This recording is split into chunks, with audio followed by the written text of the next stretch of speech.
जय हिंद, जय भारत, जय श्री कृष्णा, वंदे मातरम। भगवत गीता। भगवत गीता अर्थात साक्षात भगवान श्री कृष्ण के द्वारा गाया गया गीत, जिसे भगवत गीता के नाम से जानते हैं।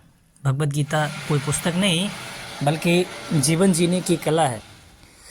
आइए भगवत गीता के इस चर्चा का हम शुभारंभ भगवान श्री कृष्ण के श्लोक से करते हैं।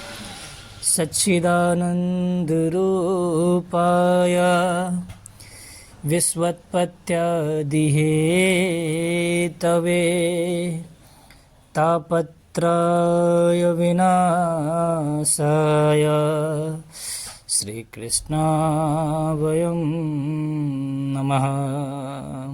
अर्थात भगवान श्री कृष्ण जो तीनों प्रकार के ताप, दैविक, दैहिक और भौतिक को विनाश करते हैं, वैसे भगवान श्री कृष्ण को मेरा नमस्कार है, प्रणाम है। दोस्तों, आप इस समय स्क्रीन पर देख रहे हैं जो श्लोक स्क्रॉल कर रहा है वो भगवत गीता के पहले अध्याय का पहला श्लोक है। भगवत गीता में 700 श्लोक है और उन 700 श्लोक के अंदर एक एक श्लोक के अंदर बहुत ही गहरा रहस्य है, जिसको मैं उस रहस्य को अपने यथा बुद्धि से कुछ आपके सामने रखने जा रहा हूँ। जो पहला श्लोक कहता है कि ये संवाद है, वार्तालाप है धृतराष्ट्र और संजय के बीच।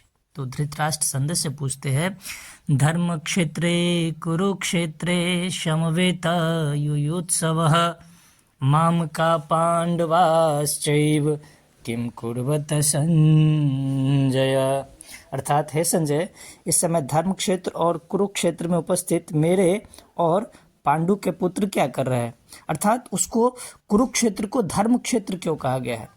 तो इससे पहले ये समझिए कि क्षेत्र क्या है। इसी गीता के आगे चलकर के भगवान श्री कृष्ण बताएंगे कि हमारा जो ये शरीर है ना, यह क्षेत्र है, और इस बात को जो जानता है ना उसे क्षेत्रज्ञ कहते हैं। जैसे कि अगर ये इस शरीर को एक क्षेत्र मानते हैं और उस शरीर के अंदर बैठा हुआ आत्मा जो है उसको क्षेत्रज्ञ की संज्ञा दिया गया है। और इसी शरीर में दोनों प्रकार के द्वंद्व होता है, धर्म भी होता है और अधर्म भी होता है, धर्म भी और अधर्म भी। तो धर्म क्षेत्र और कुरुक्षेत्र, क्योंकि यहाँ लड़ाई भी होती है ना। कभी मन में जो द्वंद्व आती है, कभी सकारात्मकता कभी नकारात्मकता, वही इंसान होता है जो कभी बहुत ही फुल एनर्जी के साथ होता है, एकदम पूरा मोटिवेटेड होता है, और वही इंसान कभी कभी पूरी एकदम डिमोटिवेट हो जाता है। तो इसीलिए इस क्षेत्र को धर्म क्षेत्र और कुरुक्षेत्र कहा गया है, और ये शरीर है। तो ये है पहला श्लोक। जय हिंद।